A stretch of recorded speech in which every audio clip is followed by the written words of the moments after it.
Welcome to the SoberQ podcast. My name's Jonny, I am an alcoholic, and the question is, how do we ensure our 4-step inventory is fearless and thorough? I looked at the 4th step at 9 months into recovery, and for me that's what I had to do. And I was seeing people come in and tackle the steps in their first few weeks, and that's what was working for them as well. And I know today that everyone's got their own journey, and a couple of older members suggested that I concentrate on the first 3 steps and get a good understanding of the powerlessness and unmanageability, and then open myself up to a belief in a higher power, and also commit to the program, which is what I did. I became involved. I got a service position at a home group. I was doing regular meetings. I was hanging out with other members, going to big book studies and steps meetings, and I was learning a lot about myself, about AA, and also at that time too, it took me a little while, but I did reach out to someone who pretty much took me under his wing anyway. I asked him to be my sponsor, and around about the 9-month mark, things started to become unmanageable again. I wasn't drinking, but full of rage, full of anger.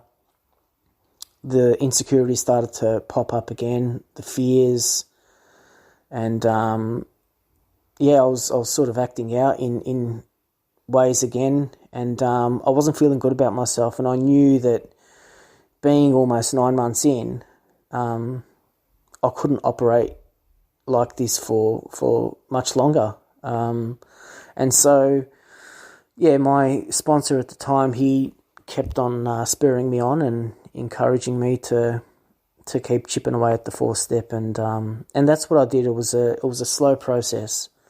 I'd come home from a meeting and I'd say a prayer each time. I remember that I put pen to paper. I'd say a prayer and I ask the higher power of my understanding for some guidance and direction, and to help me be fearless and thorough, and to give me strength. And the time came where I reached out to my sponsor and I said to him, look, I think it's time, let's meet up. And a few days before that, I remember I was at Rosanna Steps meeting, and something just jumped out of the big book, and it was that passage there on page 72 where it says, if we skip this vital step, we may not overcome drinking. And that's when I knew that I had to get rid of this stuff and share who I was resentful at, why I was resentful, what the cause was, which led to the resentment, what part of myself did it affect, and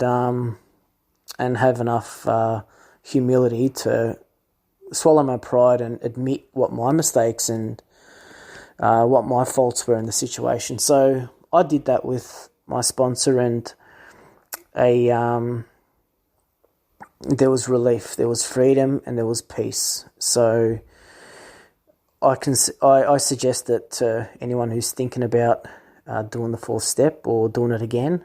I didn't lose anything by doing it. If anything, I gained immensely, and that just increased my resilience and strengthened my foundation against the first drink. And I haven't had a drink since then, and it's been almost 17 years, and I'm really grateful that I've worked through the steps. And so thanks for letting me share. If you would like to share your experience on a recovery question, visit the SoberQ podcast website at soberq.com. Thanks for listening.